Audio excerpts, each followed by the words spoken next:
stacking up this outcome of your time being focused on the things that move the needle the more. So that means more revenue coming in.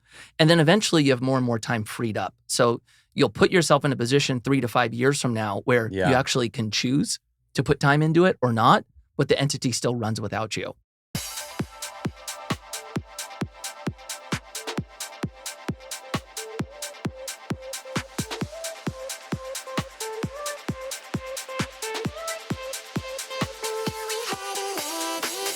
All right, welcome back to Ladders and Leverage. Today we are sitting down with Mikey Taylor.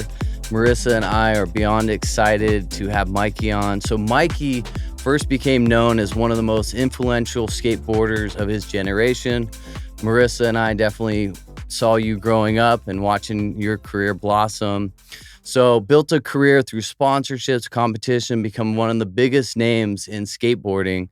But what makes his story really interesting and what I'm excited to hear about is what happened after skateboarding.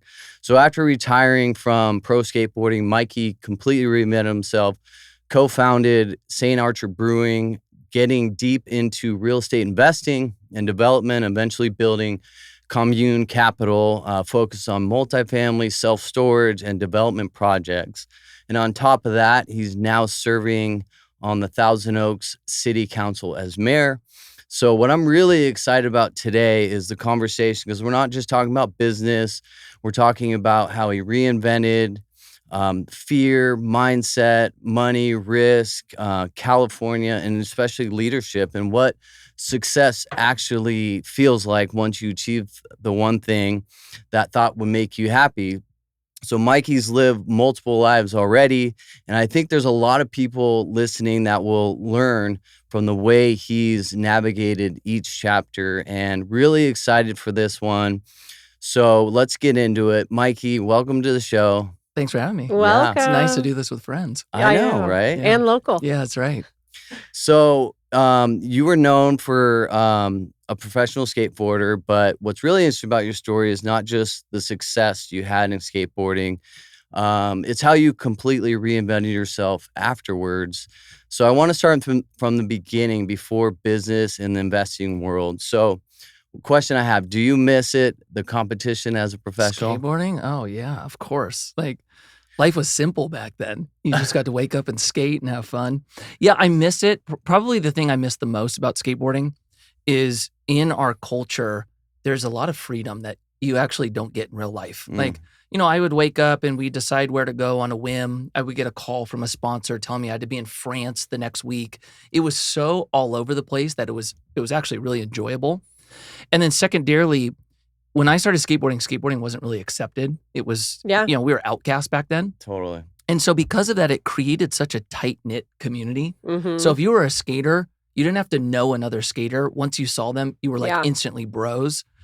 And that was special. That was a really fun experience to go through my childhood. Okay, wait. Did you remember the skate park events they put up where Topper's Pizza is now? Yeah. Oh, yeah. And Circle Sports. Circle Sports. That's yeah. right. Remember that? Yeah, of course I did. Yeah. Yes. That This was like pivotal. Yeah. This was like transformational years It of was my like childhood. huge. Yeah. It was and really then big. Simi opened up with the first like local skate park, the indoor one. Yep. Skate Lab. Yes. Yeah. And then, oh my gosh, that's so funny. It was cool. Are you so excited for the new skate park then in Newbury Park? Yeah, I wish it happened earlier, but yeah. Like, when I was, a lot of people, I don't know if your viewers are all in Thousand Oaks, but Thousand Oaks had a skate scene back in the 90s that was very atypical, right? Usually you had one kid that got good in a random city and then they made their way out to California. In Thousand Oaks, we had 7 of maybe the 20 skateboarders here that went pro. Really? We had such a concentration of skaters here. And we had no skate park. So we'd be skating at the schools and everywhere that they didn't want us to. Yeah. And so in high school, I was part of the group that designed the first skate park. No kidding. Yeah. And I remember like we tried to design it for our level and they kept, scaling it back. And now this thing's about to be huge. Like our skate park's going to be 3 times the size. It's going to be awesome. Lit up at night. So, kids will have something to do past 5 o'clock during winter. Yeah. It'll be fun. Yeah, no, that's going to be huge. That's so funny. Yeah, because it was Tyson Raines. Mm-hmm. He went Did he go like full He didn't pro? go pro, but he was good. Yeah, He was and really then there was a good. couple guys older than you guys too. Yeah, That we they had some were like, standouts. yeah, How funny. it was, yeah.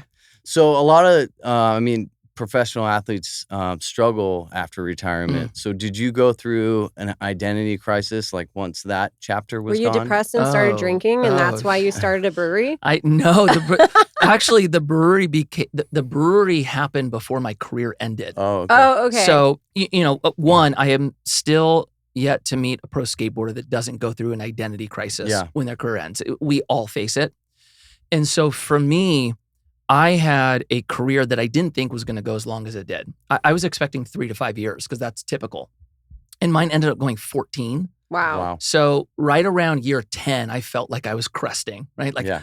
I think it's only going down from here.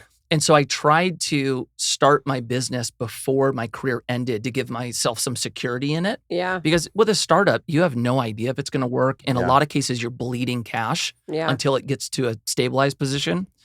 And so I started that one. It took off. And the brewery was so cool that it made me even cooler in the skateboard world. So I probably got an extra 3 years out of my skate career because of the company. No kidding. And then we ended up selling it before my career technically ended. Yeah. And then maybe 6 months after that, my career ended. So I got hit with no longer a pro skateboarder, the business that maybe could have been a placeholder for the identity crisis was gone. Oh, wow. And I got hit. I got hit with that hard. And I wasn't expecting it. That's the part that made it the most uncomfortable is I thought that if I was financially secure, I didn't have to worry about the identity. And so I spent so much time trying to put myself in a position of financial freedom that I just didn't know that like my internal like being of why I'm here and what I'm supposed to do was going to be so challenged. And still to this day, that was the hardest moment of my life. It was really, really hard. So how much time did you have between the end of your skate career and then Commune Capital?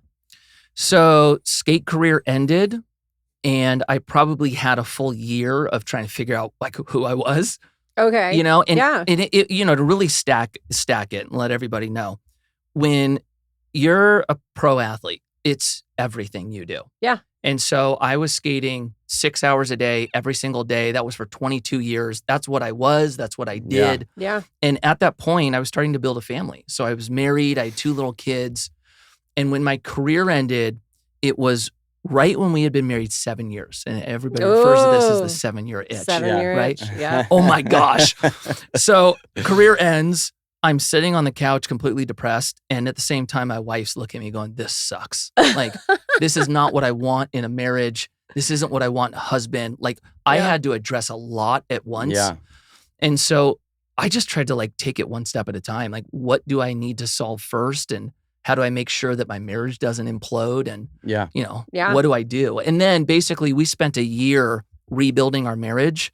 And I had the luxury to do that because I had worked so hard on the financial side. Yeah.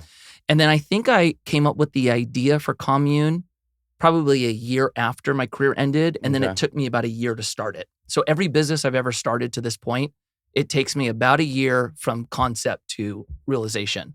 Or maybe better said, I've never done it faster than that. Yeah.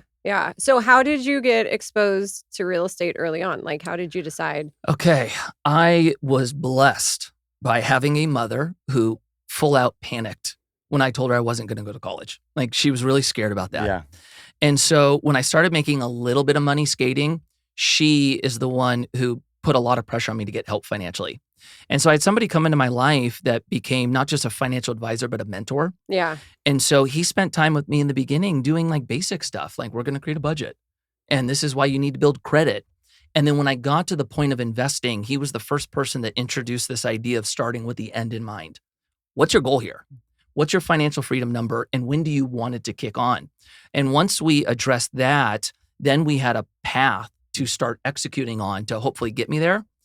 And I couldn't invest in real estate in the beginning. I just didn't have enough money to Well, and in meet the California, minimums. it's so expensive. 100%. But it eventually came into play. Yeah. And so I started investing in storage units in the beginning. That was your first thing, was a Yeah. storage? I thought you were going to say like a duplex. No, my You're like, first no. investment was in self-storage, but I invested passively. So that's probably an important thing to know. I came in as an LP into operators that were doing storage.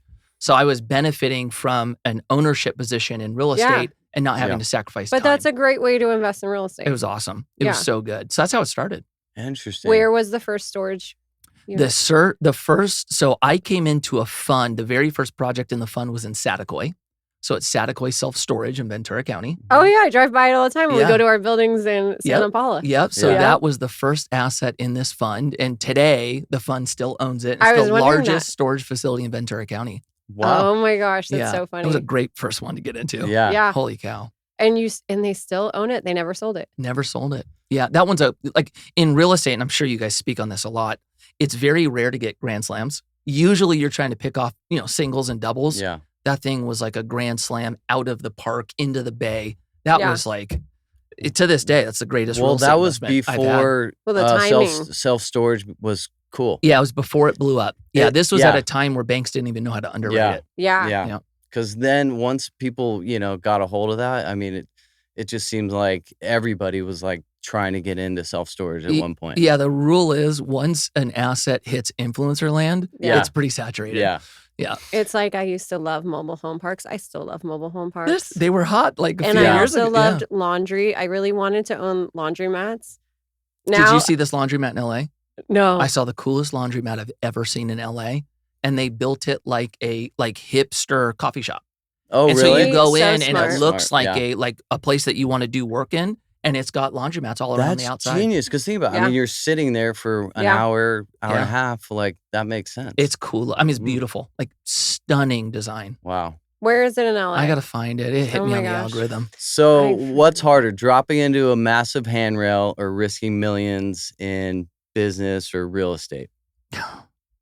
That's a hard one. That's a hard one because with skateboarding, the risk is on you and you alone. Yeah. So if I messed up, my body was paying the price. Yeah. Yeah. When you're investing, considering you're not like a singular investor, Yeah. Right. for myself, I invest Yeah. with our investors in our company. Yeah. Right. And so you're trying to calculate risk with other people as well. Yeah. Yeah. That's a little bit harder, actually. See, It's yeah. a Oh, harder yeah. one to calculate. Oh, yeah.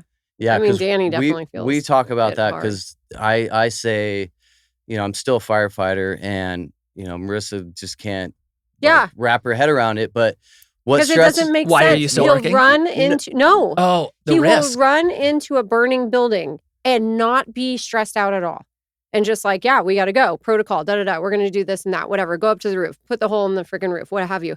I'm like, but then he is like so freaked out about the returns and this and that and stresses himself out of like the budgets and all of these things and like, is construction going? And I'm like, but you don't stress out about running into a burning building. It's like you just said. I get it. It's Bro, your, I get it. It's yourself. I'm like, that you you're, could die. Yeah. that you're Yeah. you're risking, your professional skateboarding, you're going down this huge handrail or whatever, like it's just you. But now, doing a syndication, I have it's a responsibility of everyone. Yeah. So that's what keeps me up at night. I get it. You know? I Yeah. 100% get it. That's Yeah. right. Yeah. Yeah. This is, because I really enjoy watching, you do a great job on social and your podcast. What do you think, and you talk a lot about, finance, what do you think the biggest thing holding people back right now financially? That's From a good what? question. Financially Yeah, from what? from no, From investing? yeah, investing. Like what And is why aren't people getting started? Yeah. I think it's probably twofold. Like the reason why, well, you want to talk about the youth or just everyone? Just let's talk about the youth, because I feel like that's like if you get started early in the right time, Yeah. you can really set yourself up. Yeah. I think like if we're to take an approach and let's tackle everyone and then move into the youth Yeah. when it comes to investing, like why aren't people investing? The broad scope is I don't think most people understand Yeah. the inner workings of investing. And if you don't understand it, you're typically just not going to do it. Right. And then secondarily, you don't realize the benefit of investing today. You're making Mhm. decisions today, Yeah. which means you're sacrificing today for something that may come in the future. So that's hard for people as well. And I think the added stack to the youth is we're in a moment that's painful. Like anytime Yeah. you go through an inflationary moment like we're going through, Yeah. I mean, you're getting squeezed on every aspect of life. And the thought of having money available to invest for tomorrow, I don't think that makes sense right now for a lot of people. Yeah. Well, and So especially the generation like below us. Yeah. I mean, we are all geriatric millennials. Do you Yeah. know that's what we're called? I refer to myself as elder millennial. That sounds Oh, even worse. elders way Jeez, better that than sounds geriatric. way worse. Yeah. Yeah, no, when I read Yeah. that, I was like, wow, really? Yeah, that just Geriatric? sounds I don't like even you're- say that. I just say millennial. Yeah. Then they can Yeah, guess but where we're I really land. Yeah. not. I mean, because we benefited from basically the Great Recession. And so Yeah. we came in at an easier time period to buy houses. Right. Like the younger millennials, I mean, they didn't get married as young as we all did. I mean, we were just talking about we've all been with our partner or our spouses for 21 years now. And so they really like are stalling on a lot of things. Right. Like buying houses. I mean, I know. the average age for a first-time home buyer is in their 40s I now. know. It's crazy. Because the crazy. people in their 30s are just still Yeah. waiting to see if they're going to get married, waiting to see like, and also prices are pretty high and interest rates are a lot higher Right. than what we had to deal with. So I think that part comes to the education personally. Not Yeah. saying you're not in a house because you're not educated. That's not what I'm saying. But usually for most people, their greatest investment is a home. Oh yeah, 100%. And so if you're younger and you're a first-time home buyer right now, you're like, okay, that's out the window. So I Yeah. can't invest. But really for the new generation, they have opportunity in front of them that we didn't have. yeah. And my belief of what's coming through AI, I think they're going to be able to slingshot through a pretty opportunity heavy time. And even stuff like, I know crypto's controversial, but crypto, like there's an opportunity for crypto to change kind of your investment philosophy that we didn't have when we were young. Yeah. But that takes a belief of your home isn't your only investment. Like there are a lot of other investments out there that can actually produce a higher return than your home. I just don't think that's a big area that we're kind of taught in. I don't know if and we, even Yeah. just people like, I mean, I wish more parents when their kids like were 18 to 20 started just a Roth IRA. 100%. You know, it's like just put the money in there for them. And then that way the stock market, I mean, look at the stock market returns. They've been crazy. The last They're- 5 years they're have been nuts. psycho. Yeah. And it's like you have 80%. I don't even think it's that. I mean, 80% they say like have no money. I know. None in the stock market. I know. Even, your older people what have you. And it's just like, there's a lot of opportunity that I agree that I think people, but then you have so much education out there. So then I'm confused. Like there's so many Well, podcasts you can listen to. Yeah, there are. I think the challenge that's in front of the new generation is not the information, it's being able to discern through it. Yeah. Like what information is true. Right. And so that's hard right now. The other thing too is like the desire for experience has changed, Yeah. right? Like we want to go do things. And so if you talk to, I'm going to go like broad strokes here, but for the next generation, if you talk to them about investing, you'll hear a lot of this. Why would I not live my life today? Because Yeah. I don't know if I'm going to be here in my 60s. And so that stops a lot of people. Yeah.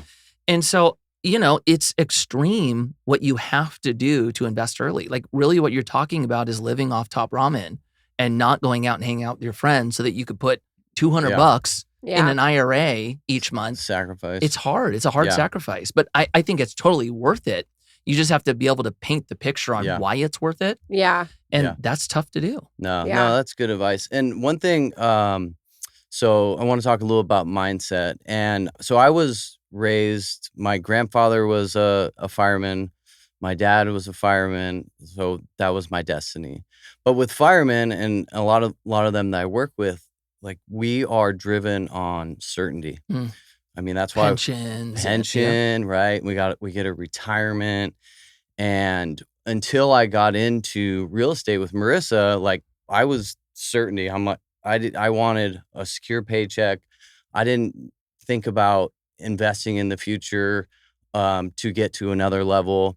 But for me, going to Tony Robbins seminars, like really changed like my mindset, like from a certainty driven mindset to more of an abundance and like taking risks. So is there something like a mindset shift that changed your life the most, going? You know what? I think for me, it was because I went down the path of being a skateboarder Yeah. and having to turn a career that was viewed as high risk into something. I think I naturally had an appetite for high risk. Yeah. But, as you were saying that, the question that I just was thinking in my head was, do you think that's most people? Most people are just naturally wanting security? Or do you Yeah. think security is what we're taught? Probably what we're taught. I think it is too. I think in a lot of Well, cases, yeah. our youth is, Yeah. and especially like our, what we're taught in school, I think it does drive you towards wanting security. Yeah. But what you just touched on, like the difference of generating wealth and not, I really do think it's a factor of risk. I think without risk, that equation's taken off the board. Yeah. No, 100%. And that's what you have to be willing. I mean, these deals we're doing, I mean, there's always risk involved. And Well, yeah, you can't have certainty and have abundance. yeah. Yeah. Like that's Yeah. just a very difficult Considering you life. weren't born into it 100%. Yes. Yeah. You're Unless you're 100% part right. of the lucky sperm club. Yeah, that's Right. right. And then you could have that. Yeah, that's right. Well, then you want to have that Yeah. because you want to just hold on to it. Yep. You know, I mean, once you get to a certain level of wealth, you're just trying to preserve That's and right. then have it continue. I mean, Yeah. So for the majority of us as normies, we Yeah. gotta go figure it out. no. Yeah, that's very true. So what do you think, just shifting gears, like, what do you think wealthy people understand that most people don't in regards Well, how about say self-made wealthy Okay. people, not I like that. to... yeah. I like that. Yeah. What do wealthy people understand? Okay, so if I'm looking at like the people I know that are like wealthy, Yeah. Yeah. I would say the one thing that I see with them that is harder for us is they have a very strict value of time. Like Mhm. they put such a high value of their time into Yeah. everything they do that a lot of times with us, we're like, oh yeah, I'll just go do everything and Yeah. I want control and I don't want to let anybody else do that. Right. That's a pretty important decision to figure out. I don't know. Like I think when you have kids, it does change for us. Like the second you have kids, especially if you're working Yeah. Yeah. and you're like, okay, I'm going to leave the family and I'm Yep. going to go do something. You definitely start gauging your time and the value of it differently. Yeah. But I would say for them, if they can pay for their time to be freed up, they're doing it.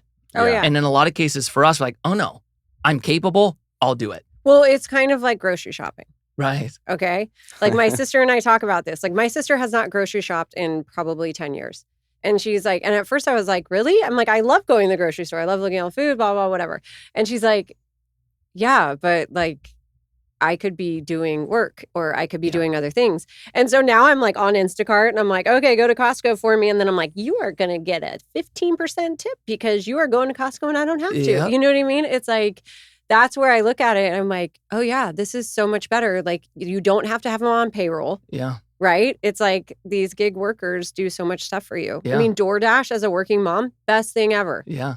Because then I 100 don't have to have my kids eating pizza every night. You know, when the first time I realized this one, I was outside washing my car. Yep. And oh, s- remember we all used to do it. Like, Yeah, I especially washed when you were my- young. I It was washed like, my Oh, car. look how Yeah. good my and truck looks. I mowed the lawn. I was Yeah. doing that stuff, right? Because I wanted to be like a Yeah. responsible dad and husband. Yeah. And one of my friends drove by. He's like, what are you doing? I'm like, I'm washing the car. Yeah. And he goes, why? Yeah. I'm like, what do you mean, why? And he goes, how much would it cost you to wash your car? $25. And he's like, so you just valued your hour at $25 an hour. Yeah. Wow. Can you go make more than $25 an hour if it was Yeah. focused on something else? And I went, oh my gosh. But Yeah. when he said it, I didn't accept it that way. I was kind of pissed by it. Yeah. Like, what do you mean? Yeah. I could do this. But Yeah. it's interesting. Like when you, and we do this in our business, we use a system called EOS. It's how we kind of track the organization of our company and if we're gaining traction in our tasks. And what this system does is it makes each person basically label their rocks, is what it's called. And your rocks are the things that if you achieve them, the needle is moved. Like you see an 80% change in your business if you get this accomplished. And so it's a really good practice because it puts everybody's attention on the things that actually move the needle as opposed to Yeah. like potential dead time. And, maybe to like drive it all home, I think the people that have built wealth really understand that concept. I'm putting For my sure. time towards the things that really move the needle and the things that don't, I'm going to outsource them. Yeah, that's like when I was in Mike Ferry training, which is like an old school residential realtor training program for a long time. And he was like, you need to spend 80% of your time on things that make you money rather than the reverse, which is what most realtors do, right? Try to make themselves busy. He's like, it needs to be on profit generating items, not just, oh, I'm going to pull comps for an appraisal or, oh, I'm going to make a flyer because you don't want to go door knock. Yep. So it was just like that. Like that was the focus is like, no, 80% of your time everything else you delegate or you don't, you have 20% of your day to do that. Yeah, 100%. It's just interesting because I was talking to somebody before I came here, and he's in this stage of his business where his business is growing. It's super demanding, but it's really dependent on him. Yep. And so he was asking me, like, how do you manage your time? Kind of know that and one. how do you delegate? And he said something interesting. He was like, I need to talk to my wife and figure out how much income we're okay letting go of to start bringing on help. Yep. And it's true. Like when you're building, you don't always have an abundance of resources to outsource. Yep. And so what I shared with him, and maybe it's relevant for somebody listening, if you're going to say no to potential income today, in theory, that should only be for a time. Because if you bring somebody in to help with the things where your attention can go elsewhere, you're stacking up this outcome of your time being focused on the things that move the needle the more. So that means more revenue coming in. And then eventually you have more and more time freed up. So you'll put yourself in a position 3 to 5 years from now where you actually can choose to put time into it or not, but the entity still runs without you. Yeah. So I think that's like an important thing to focus on. No. Our goal as entrepreneurs is to not create a new job. Oh, yeah. Our goal is to create a business that runs without us. And that's really hard to do. Yeah. It is, because I think often you do create yourself a new job. 100%. Yeah. Like I freaking love bookkeeping now and found out that's like my hidden joy. Yeah. But I just created a job for myself. 100%. I mean, Yeah.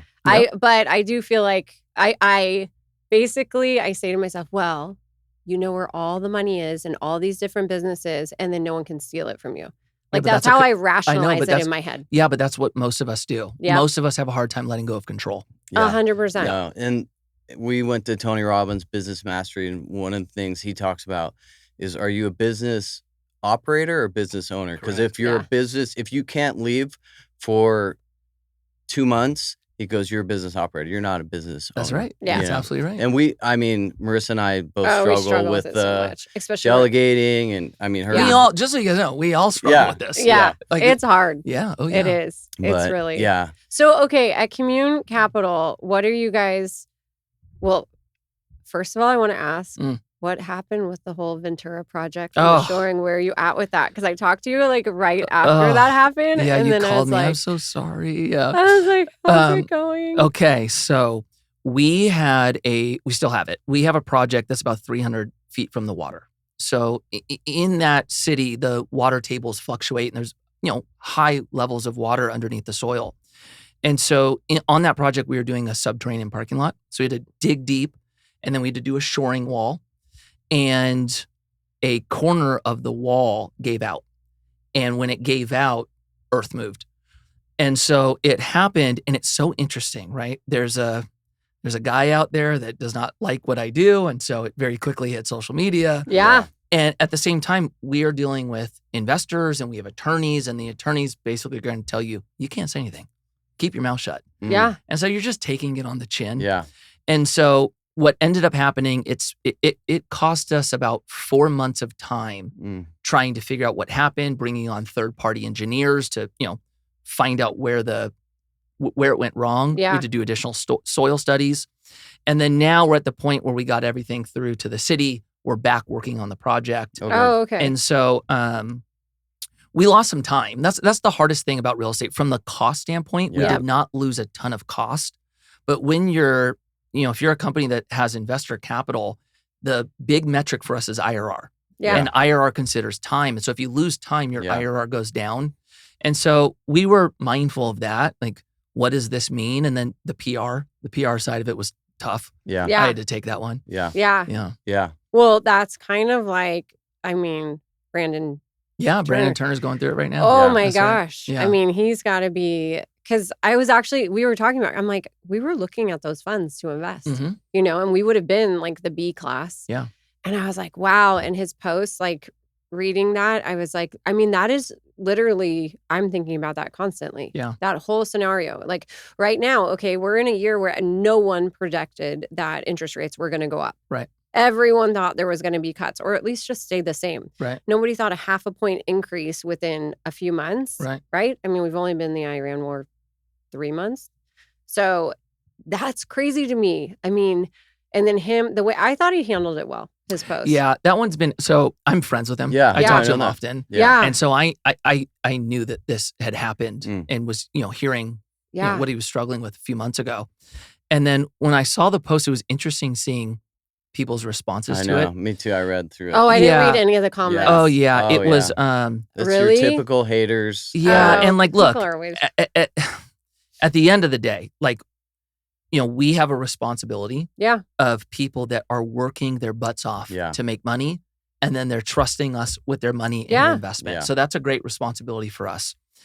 And the reality is things can go wrong no matter 100%. what. And so with investments, I think what our job is to not sell an investor on the idea that you're going to make money no matter what.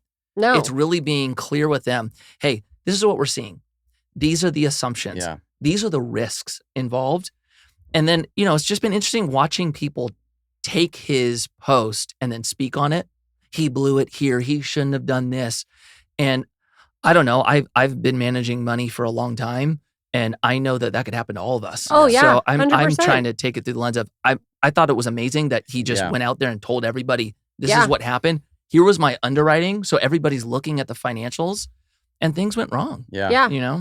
Well, and that's the thing, because like I was saying, like he gets really stressed out about the deals, and I think having been in real estate as long as I have been, and being a fiduciary, right, to every single transaction as small as when I sell mobile homes for 150 grand, it's like you do the best that you possibly can, but there are always things that are out of our control that Mhm. I can't control, and that really the best thing is always communication. 100%. I mean, that is I always say too, there's the real estate agents who create drama because they feel like that then it shows their value. Whereas I take it as like, I want it to go as smoothly as possible, but I still want you to be informed. Right. And it's like, okay, this happened, but here, this is our situation. Like, we've got a deal that we bought in Oxnard. We thought we were getting this certain loan. They switched to trying to make us go recourse 2 weeks before closing, before Thanksgiving.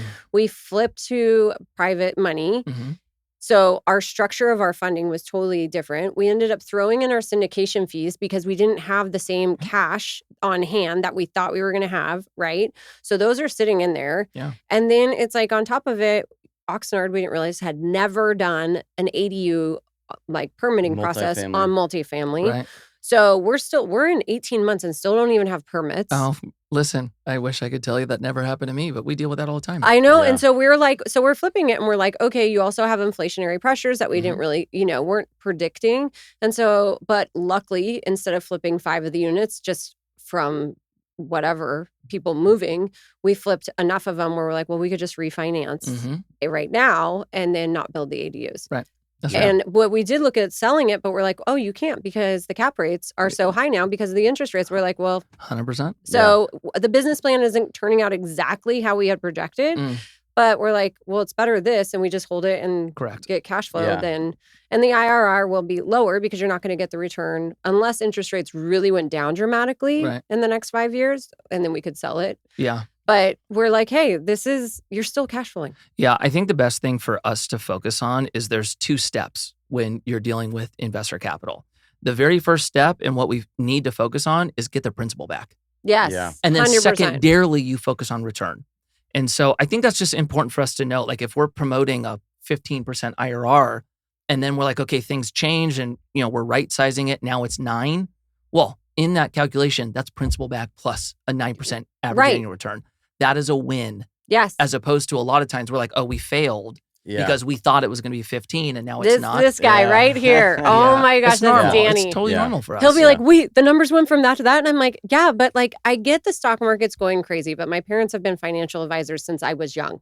Like, I mean, that's what my dad did out of the military. And so I've seen it all. And I'm like, yes, but the stock market doesn't always give you 26% returns. No, we're going to have like, yeah. okay, like everyone kind of forgets about like the Great Recession and the market and then the early 2000s and then even, the 90s and the 80s. And it's like, you look at it as an average, right? Because my dad and I used to love to argue about real estate versus the stock market. The stock market. And he's like, well, the stock market on average is a 9% return and real estate is only a 6% return. I said, yes, but that is residential and you're not factoring in commercial. Correct. Because he got mad I went into commercial real estate instead of getting my MBA from UCLA and coming and working with him as a financial advisor. Yeah. Which my sister did it. So, But yeah, so that's the thing that with him, like, well, you don't want to let people down. No, 100%. Yeah. You don't. You really don't. Yeah. At all. So yeah, But you can only work with what you are given too. Mhm. and like- with the, I feel for, Brandon Turner, and Oh my I've gosh. actually learned a ton from him. So Oh, a like, ton. he's done a ton for, the industry. And I Mhm. mean, Bigger Pockets was like the first like real well-known. Yeah. I mean, I think Marissa was like, oh, you should listen to this Bigger Pockets. And, so he's done a lot of great things. And, so back to like the Oxnard deal, I put it in like a bigger perspective. I'm like, well, maybe the returns aren't going to be as good, but we're not losing investors' Totally. capital. Like, No, that's not a at win, all. 100%. I mean, Um, it's like from the grand picture of everything, it's like a 2-point difference. And I'm like, Mhm. 2 points? Yeah, you know what I've You're learned? stressing? Well, I feel you, but I also hear you as well. I'm like, The- it's 2 points. What I've learned is, and we had to go through this exercise with Ventura, is when things go wrong, a lot of times we try to steer away from it.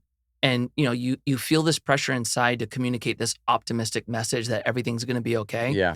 What I have found is when things go wrong, you actually have an opportunity to build trust in a way that you can't really do so if everything's perfect. Yep. Yeah. And so when all that stuff happened with Ventura, I told the whole team, this is our opportunity to show our investors how we solve problems. Yep. And if we do this right, I think we're going to get larger buy-in from this Totally. investor group in the 100%. Yeah. future than if we just spin off our 14% IRR. Yeah. Yeah. And so I think it's just important to think of that. I mean, look at how Warren Buffett and Charlie Munger used to communicate their annual reports. They wouldn't just say everything's great. No. Yeah. They'd talk about very clearly when things are going wrong. But Yeah. what they would say is this is what's wrong and this is how we're looking at solving it. And I Right. think that That's does good. build trust. No, but if you hit both those points, Well, and how it's- you're mitigating Yeah. risk Yeah. and what you're looking at. Yeah, that's right. So Like why we're not building the ADUs on that property because we're like, well, the holding cost versus what it's going to be, plus then, Mhm. depending on how interest rates are going to be in the future, we find that this is a safer route. Mhm. Yeah. That's right. So talking more multifamily, what's your outlook on multifamily real estate over the next 5 years? It depends where you're doing it. Yeah. Okay, let's Yeah. say California. California, so I'm long on California, Yeah, we are too. right? And I know that outlook, I get a lot of crap Oh, online yeah. for it, Oh, yeah. is what it is. I'm like, stay away. It's fine. Yeah. I like it. We're happy here. Yeah, so I would say right now, the market that's probably having the biggest uncertainty is probably LA. There's Yeah. a lot of uncertainty in LA. There's definitely a risk premium happening on real estate. And this whole mayoral race, we'll see what ends up happening at the outcome. But there's a lot of people uncertain about Los Angeles. And when there's uncertainty, there's capital pullback. And so we'll see what ends up happening there. There's a lot of markets that I really like in Los Angeles, or excuse me, in California. And so the things that I try to look at, where is housing needed that is not available? Yeah. And if you can find those markets, then your potential rent growth and your forward-looking cap rates might look different than somewhere like Texas. Like Austin is probably the next opposite example of what we're dealing with here. Yeah. Right? Yeah. That market is where Brandon lost his deal. Yeah. Yeah. Right? The market didn't correct. The market crashed there Yeah. because there was an oversupply. Yeah. Yep. And so all that to say, California has its problems, 100%. Totally. But a lot of the problems and the things that we are not easing up on create a market that I think is desirable for owning real estate. Oh, yeah. I think so too. I mean, because if you have less regulations like in Texas, Mhm. It's easier to build. yeah, you're just going to go and build more. Okay, well, now you don't. And here's what I think. So you brought up an interesting thing talking about like housing needed. Mm. Well, I feel like in the state of California, like the state tells us what housing we need. Right. But like if you really look at the numbers, like you're on city council, you're Mhm. the mayor here right now, the numbers they say that we need, like I feel like as a real estate agent here and with, an apartment building that 26 units that we vacated and now have 5 left, Mhm. the housing that they're saying we need here, the amount of units, I'm like, I don't see that demand. Mm. I don't. I'm like, I don't think if you put all those units on today, you would be like, oh yeah, Be able to great. absorb They're it. all absorbed. Yeah, I'm not sure. I'm a big believer in the reality that the local understands their market better than the state. 100%. And so, this is new for us. Like we've seen, I think it's 450 housing laws have changed at the state level over the last 5 years, I think is the number. Wow. And so, yeah, I'm not sure. Like Yeah. maybe if I'm trying to be charitable for the state's approach, yeah. I would say that the state is going to tell a city how many units to entitle or at least, put into their general plan. Yeah. And then they're going, look, we know the majority of that won't be realized, so we're just going to overstate it. I have no clue. I know it'd be But- interesting to know if that, because I kind of feel like that too. Okay, so you're building in LA and you're building affordable units because we know that the state is upset because of the homeless problem. Right. I mean, that's really why they're saying all these units are needed, because they're like, well, you have 70,000 people homeless in LA, which also LA is like 2.1 or 3.2 million. How many people in LA? It's huge. It's humongous. So that's I where think I'm it's more also, than- yeah. I'm like, also like, okay, can we like, Right. Well, I make this think, seem- yeah, I'm not sure. Like, but you so know, do you think you're building what are they called? we have 2 projects that we're building that are 100% affordable. Yeah. So do you Where are feel like those? Those are in the San Fernando Valley. do Okay. you feel like those are going to help truly absorb the homeless population? No, I don't think they have anything to do with homelessness. But Is my they're- outlook. But that's like was kind of Well, there's a couple things to it. yeah. If you're looking at just affordable housing is basically a legal term that you are going to put housing online that's a certain percentage below the AMI, Right. right? So on those homes specifically, that's more targeted towards, like, they call it the missing middle, Yes. right? You're making $70,000 to $90,000 a year and you can't afford a home and Yeah. you're barely scraping for rent. Oh yeah. So that's the big drive on that side. The permanent homeless housing is what you're talking about. Yeah, on- I thought you were doing the ones in LA too. No. So Oh, you're not gonna do- we're not doing any of the permanent homeless housing. That's something that, for me personally, I actually don't think that's my view on how to solve homelessness is not aligned with that strategy. Because that's the one where they're allowed to make it basically where it's a bunch of small units, Yeah. 0 lot lines, Right. no parking requirements. Right. Well, so some of the affordable housing stuff also doesn't require parking. So there is some crossover, but the permanent supportive housing is primarily done by nonprofits, Oh yeah. Okay. So that's right? Because what- you're not yeah. charging rent at all. Yeah. Which I'm like, I don't know how Yeah. So that sustains itself. yeah. So the 2 that we did, we're still charging rent for. Yes. We just have to charge a percentage below the Yeah. median rent. Unless And then you the get people someone, that qualify have to make under the certain AMI. So it's 80% of AMI. and then unless they have a housing voucher. If they have a housing voucher, so we're going into the weeds here. So let's say you create an apartment that's 100% affordable. Right. You cannot discriminate on who rents from you. So whether somebody has a voucher or does not, you can't say yes or no. Well, that's statewide though, in anything. Correct. Technically, although most landlords don't know that. Correct. So here's what happens on the, let's say, vouchers. When a new apartment is opened that's 100% affordable housing, it's usually about 30% of your tenants have either a federal voucher or a state voucher, and then 70% do not. Mm-hmm. Now, if you go into what that means for investors, here's the thing that most people don't know. If somebody has a voucher, that actually brings in more revenue for the owner than somebody who does not, because the voucher can actually cover the spread between the discounted rent and market rate. Yeah. And so it's really interesting how that ended up kind of coming into play. But it's rare for an apartment to have 100% like Section 8 tenants. Yeah. No. Where are We you have guys a- at with those projects? One of them I'm about 5 months away from completion. Oh, okay. And then the other one we just broke ground on about 6 weeks ago. How many units are they? Both are sub 40. I think one's 37 and the other's 39, if I'm not mistaken. We have a ton of housing voucher tenants, and I have to say, like, they're honestly some of our best tenants. Oh, all of our apartments have them. Yeah. Yeah, and they're some of our best tenants. And that's where when people, I have this one single mom, and she's been looking for another unit in Ventura and Oxnard and different ones. And nobody wants to rent her. And I'm like, literally, she's one of my best tenants. I will keep her forever. Yeah. But like the unit's too small. Yeah. And I feel bad for her because I was like, That's a I cannot believe they don't want to rent to you. Yeah, that's a misconception that I can't tell you I didn't have. Like, Same I don't here. know. Same Most of here. us go, oh yeah, if somebody has a voucher, Yeah. they're going to destroy the Yep. unit. They're not I going to thought take the care same of it. thing. And through our experience, because all of our other apartments that are market rate, we do have Section 8 tenants in them. Yeah.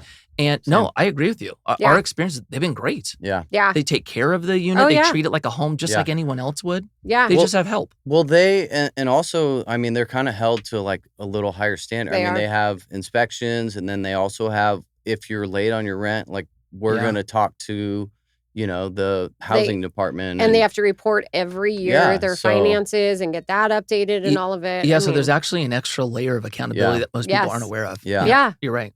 Because we have tenants, regular tenants who like lose their jobs and we have no idea. Mhm. And then they're like 3 months later, like, oh yeah, well, I lost my job 3 months ago. Now I can't pay my rent anymore. And it's like, okay, well, technically then you don't qualify. Mm-hmm. Like you have to get a job. Mm-hmm. But luckily, most of them Yeah. get a job. And then we use the Ventura County Homeless Agency. Yep. And they're awesome. They'll pay up to 6 months of their rent Isn't if that they cool? call. It's great. Yeah. So on the I do not have one online yet, so I'll share with you guys how that process goes once we complete it. But Yeah, I'm we're curious. under construction on them. And then I know you guys did San Diego. Is that all fully leased? And San Diego, we're getting close. If I'm not mistaken, I think last we were at about 80% occupied. great. How long And- does your lease up take? Normally or with that one? Like normally? I would say depending on the size, on maybe a 40 unit apartment. Yeah. Maybe we're gonna lease up for 5 months, 6 months. Yeah. Maybe. Yeah. Okay. Because that's what, because like, It depends on the rents, honestly. If your Mhm. rents are below market rate, you're going to lease up faster. totally. On that project that we built in San Diego, it's a very unique apartment. Like we won a national award for it about a month ago. Oh, really? Yeah, and so it doesn't look like a normal apartment. It is like a designer's dream. It's very cool looking. Yeah. And I've so we're seen- actually getting higher rents than the market's getting. Oh, how cool. And so we don't really have a comparable, yeah. but it's leasing up. Yeah, Good. it definitely is. Good. And in a time where lease up is challenged, Yeah. we're seeing higher rents and it's happening. Yeah. That's great. No, that's awesome. Before I want to get a little bit more into, what you guys are doing at Commune. But this is a question that I'm actually really curious about because, right now it's just Marissa and I, and then, we have a few people on our team, but we haven't really all of our GPs end up just being really, they're just there for raising capital, Mhm. right? So they're not really part of They're not as the hands-on day to business, day, Yeah. So which is fine. I know you guys. They I do. mean, I've met with you and what's your partner? Michael, I think. you met Michael, with, yeah. And you guys, seem like you have a really great thing going. So, what do you look for in operators and business partners when you're like teaming up? That's a really good question. Okay, so for me, what I look for, and it's important for people to know where I sit in the partnership, I am the visionary. I'm not the integrator, right? So usually a founder is more of a visionary, not always. And the visionary is going to be the one that's big ideas. They're going to be driving, everything forward. They're going to maintain culture. They're not typically going to get things done, right? I'm high energy. I'm not Yeah. efficiency. And so the very first person that I always bring into a partnership is the integrator or the COO, the person that's actually going to operate my energy. Yeah. Yeah. And then from there, it's really just depending on your business, you're figuring out who the key leaders are of each vertical, right? So, the basic ones, you got to have somebody operate, you got to have somebody managing the money. And then in real estate, you've got to have, people managing the projects. So these Yeah. might be your controllers or asset managers. And then you need sales and marketing. And then eventually, if you bring on investors, you need somebody managing the investors. And so out of all the businesses that I've started, the very first person I go after is the operator. I have to have that. Yeah. I will fail miserably without it. So do you have a different operator on each project Okay. with Commune? Yeah. So for anybody who doesn't know how like a real estate investment firm works, we build our firm and I am looking for the partners in my firm. Mm-hmm. And then when we're doing projects, what I like doing is instead of hiring out a developer or hiring out a GC, I attempt to bring them into the partnership. Oh, okay. So I just personally think that if everyone has skin in the game, Yeah. you get a better outcome. yeah. So I can can't see that. always do it this way, but that is what I like to do. I Yeah. like bringing them into the general partnership Mhm. Okay. so that they're getting, some money on the Yeah. front end, but their potential earnout is more on the They're back gonna end. work harder for you. Yeah. So there's a couple different ways that we do it. I'm doing my due diligence on who I'm bringing in from the, parent company. Mm-hmm. And then when we're looking at working with other operators, I'm doing the same thing for them. Oh, Got it. interesting. Yeah. Yeah. No, that's good. No, that's great advice there.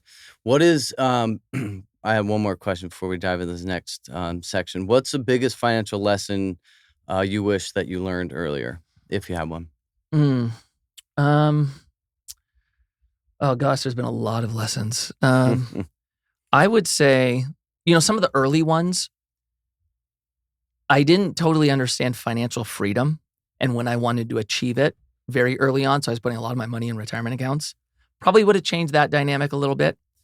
I think if I would have understood loss and depreciation loss and forward-looking tax planning, that would have been beneficial. Yeah. But like when you said lesson, the biggest lesson I learned is when we sold our brewery, we all made a lot of money.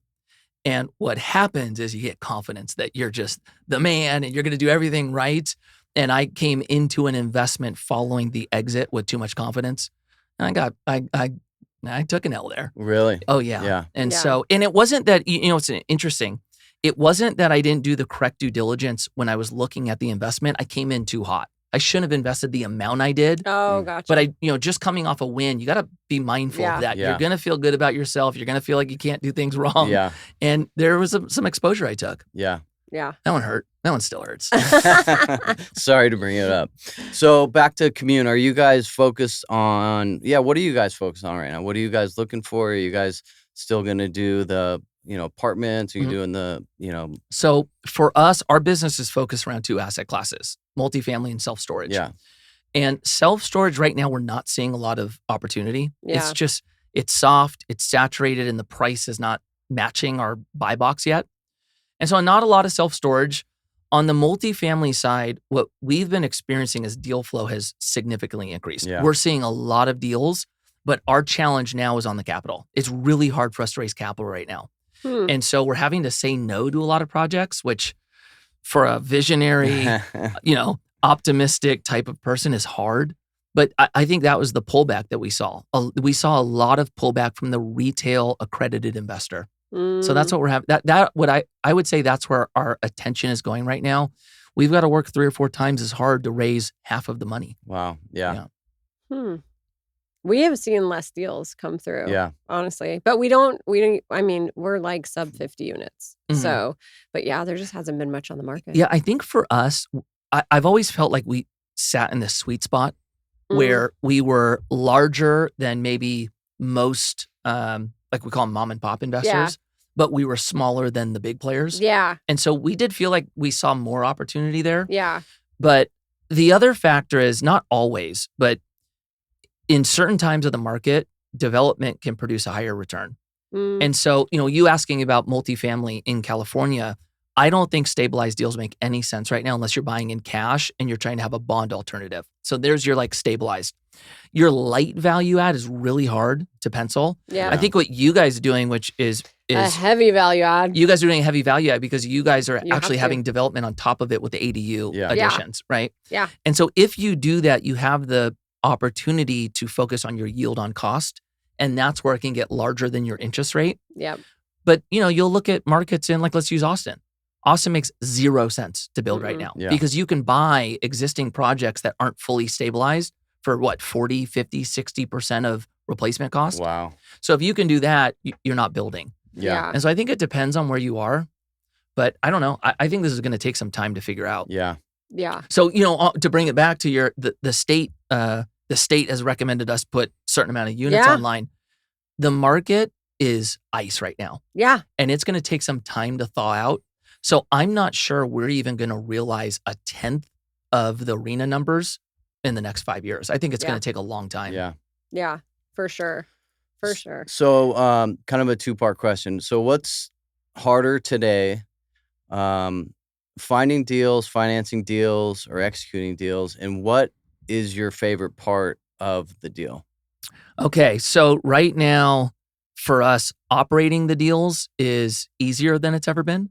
We are doing projects faster than we have in the last 8 years. Do you property manage your own deals We afterwards? don't. No. Oh, No, we bring on a property manager, Yeah. third-party property manager. that's a But good I idea. would say there's an abundance of workers right now. Yeah. And so our team is very built out when it comes to developing them. So that part's nice. The financing side isn't as hard as I thought it would have been a few years ago. The financing side is okay for us. The interest rates I don't like, but Yeah. we can get loans. Capital's our pain point right now. Yeah. Yeah, it's just raising money is the hard part. Yeah, we haven't had issues with raising money. I but know. we I don't, talked to you and I was like so jealous. Gosh. I was like, we don't raise You're as like much as 2 you phone do, calls. but And gosh darn it. Yeah, but I you're was like, raising, I a mean, lot more money than we yeah. are. I mean, for us, you know, We don't do if as a big deal project. pops up and we have to raise 2 million, Mhm. I mean, for us, it's, you know, not difficult. But I mean, I remember your how much? 19. The last one we did, it was about 22 million. Yeah, that's a Yeah. big Yeah. number. Yeah. Yeah. I That's a mean, big our number. last project we raised 6 million. Was it on Warwick? Okay. So here, I'll We raised 2 million in Yeah. 4 days, but our other partners, they had to raise 2 million in 2 yeah, million. so that's what made me jealous of that statement. Yeah. So basically, you know, when we did the Ventura project, big capital raise, that was easier to do than raising $5 million today. Really? Way easier. Oh, well, way yeah, easier. and we haven't raised since. I mean, we bought Yeah. Warwick 6 months ago, so who knows? Yeah. So, Interesting. yeah. And people were very hot and heavy, I feel like last Mhm. year and this year. I mean, We've seen the who sentiment knows? go so far down on our end. Yeah. Wow. Yeah. yeah. And then, so when you guys are raising, I know your deals are all 100% accredited, right? Up until 5 months ago. Yeah, we just launched a offering where you don't have to be accredited any longer. And we made the minimum investment way low. Oh for that. yeah, didn't you make it like $5,000? We made it $5,000. Yeah. And so Your poor you- bookkeeper. I know. Did you get a know, lot of I know. $5,000 investors? What we're experiencing is the average check has probably been coming in around 25 or 30. Yeah, I would that say. makes sense. We do have a good amount of 5,000s, but you also get accredited investors that then invest 100,000. And Yeah. we have even larger than that. Yeah. And so it ends up balancing out. It's a lot of work. I'm still like trying to figure out if it's, Yeah. I want it to be worth it from an admin and Yeah. cost standpoint. It is Yeah. a lot of work. That's a lot for Yeah. distributions. Yeah. and Yeah. making Yeah, all because you're that. talking about potentially thousands of And all your investors. K1s. We 1099s. We stayed away from K1s. I don't know how you do K1s with this offering. It's too many people. So we structured it. So I'm going to get like really into the weeds here. We structured it as an unlisted REIT. Oh. So in doing I'm that, like, how are you not doing a K1? yeah, we did it as a REIT. And so the benefit from that is you can invest IRAs. So it Mhm. still holds the tax Yeah. incentive. And then you do a 1099 as opposed to a K1. Yeah. But the So regulations they don't differ. share in the depreciation then? The depreciation is captured first. Yeah. And then their distribution is given with the depreciation Oh. considered as opposed to the K1. Where And you it's get the on it. ability to use it how you want. So that's Yeah. the Yeah. trade-off. Yeah, so they still would get lost. Oh, okay. Yeah. So like, we do have a couple offerings that were structured as unlisted REITs or private REITs is what they call them.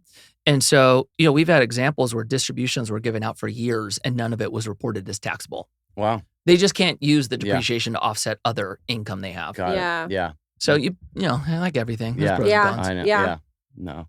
No. Well, we could definitely make this conversation continue for probably another couple hours and I would enjoy it. But however, we do have to wrap up. We'll have to do a round 2. Yeah. Yeah.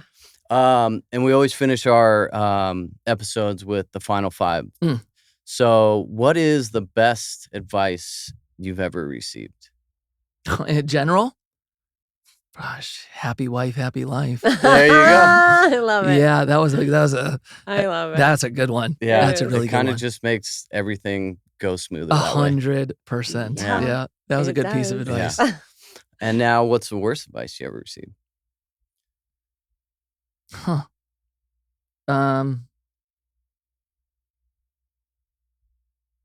Oh man, what is the worst piece of advice I have ever received? Trust your gut Mm. is probably the worst piece of advice I've ever I been think given. that is so overplayed. I agree. Yeah. Yeah. Trust your gut means you're making decisions emotionally. What I've Mhm. found is when I make decisions emotionally, I pay for them. And so I always give myself a couple days to respond, calm down, clear my mind, and then make a decision after Yeah. that. Yeah. Oh, I feel that way, but I'm a numbers person. So I'm like, no, I have to look at the numbers. See, I'm Yeah. not a numbers Yeah, person. that's So him. I'm like, attack mode. Yeah. I didn't like that Yeah. advice. No, that's good. What is something that rich or wealthy people understand that most people don't? Leverage, probably. Yeah. Yeah. Wealthy people really understand leverage beyond financial kind of aspects. Like we talked about time. Time. They know how to leverage time, people, and money. They're Yep. really, really good at it. Yeah. Yeah. Delegation Mm-hmm. for sure. No, it's true. I know because I see, I don't know, a lot of the firemen, they have house is paid off or this or that. And I'm just thinking, I'm like, oh my gosh, you could just really blow that up. And just if you leverage a little bit, Yep. but some people are just happy where they're at. Peace of mind. Yeah. So, what is the biggest mistake do you think that young men or women are making today? Oh, this is going to be controversial. This one's going to give me. That's fine. I was like, you're not going to make him towards real estate. I'm You're just going to give him carte I'm going blanche. to get some background. I'm Yeah. going to get some hit for those. I don't think people have enough babies. All right. I think I that. mean, we don't need to. You're having so many. Listen, Are you guys going to have more? No, I think we're done. Well, have more for us. Yeah, I hear you. Yeah, And then no, I don't. yeah, the Yeah. like, and look, I understand. I understand it. I really do. But don't stop at one. Go for a second. That just the kids they're hard. They're exhausting, but they're so fulfilling. So just don't give up on that one. It's like puppies. If you have two, then they beat each other up. But if you don't, then they terrorize your house. 100%. Kids you have? We just had our 5th. Yeah. Congratulations. Yeah. All right. Last question, most important. What is your golf handicap right now? Oh, I'm climbing for all the The golfers. wrong direction? I'm going the wrong direction. My lowest, I was at a 7, and I was playing good. I was balling out. I was playing often, and now I'm at a 12. Wow. So Well, you don't golf, do you? I She do, does. but not Oh, you well. do? Oh, okay. Yeah. Yeah, I'm going in the wrong direction. For I'm how like much a I'm playing? 110. A 110 game? Pretty much consistent. Are you enjoying it? I love golf. We just I golfed love it. Sandpiper golf- for our anniversary. Oh, come Yeah, on. we go And- and golf. I'm trying so hard to get my wife into Oh. it. I think that would be I- so fun. Well, I look at it like, I'm like, wait a second. I was staying home with the babies and you were going out on a beautiful golf Ye- course Yeah. and drive. I was like, no. I need to go with you. Oh, yeah. So yeah, I mean, we used to hit balls when we were first like together, and then I started playing with them. I don't know. For her never having lessons. I've never taken a It's lesson. pretty I just impressive. play. You played sports growing up, though, right? Yeah. Yeah, you're out But there. I played soccer and track and Yeah. wrestled. No hand-eye. But Well, golf is. so here's the thing about golf. A lot of people don't know this. There's a lot of footwork that goes into golf. So Yeah. people just think it's your hands and your ability to hit Yeah. a ball. A lot of it is bottom half. Yeah. And so was that the last question? Yeah. Okay, let's finish it on this. If you are going into business, learn how to play golf. It Yeah. is the biggest Oh. business hack out there. If you're not going to start a business, make sure you put your handicap on your application. Like employers are actually looking at that now. Yeah. So you will get hired if you have a Yeah. lower handicap. And then where I'm headed, I'm trending towards you guys. I'm really trying to get my wife in. So I get to spend some time with her on the Yeah. golf course. It's No, so it's great. fun. Yeah. I mean, Yeah. I don't know. Yeah. I think it's fun. A win-win. But I love being active. So Yeah. that's a big thing. Maybe for me. that's our double date. There we go. Let's Yeah. do that. Yeah. Let's do that. And then whatever, if I like am playing really crappy on a hole, I pick up my ball and just put it where his is and hit from there. Like I don't have an ego about it it. can Like get I'm out worse. there for Yeah. fun. Yeah, I know. Yeah. My wife would be, margarita and the golf cart. There I'm like, you all go. right, babe, Yeah. we got this. Yeah. Yeah. It's fun. No, it's the best thing. I But- agree. You need to get her out there. Yeah. Well, anyways, we really appreciate Yes. you joining Thank you us. so much. Thank you. What you're doing from, commune to, being in politics and giving back, it's really inspiring. Yeah. So Thank you. No, we do. I thank- appreciate you being an elected official Thank and you. giving your time. You People too. don't realize how much time it is. Yeah. It's a lot. It takes away from your family, and you have little kids. Yeah, thank you. I Yeah. appreciate that. It was a pleasure being here. Yeah. Yeah. Appreciate it. Thank you. And thank you, everybody, for joining Ladders and Leverage. We look forward to seeing you next time.